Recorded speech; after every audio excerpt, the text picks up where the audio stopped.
شما برای چه کسی از همه دلتنگ ترین کیو صدا میکنید؟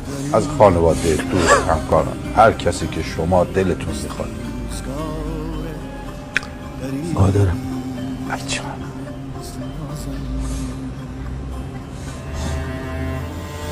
من مادر چه فرشته مثالیه. جان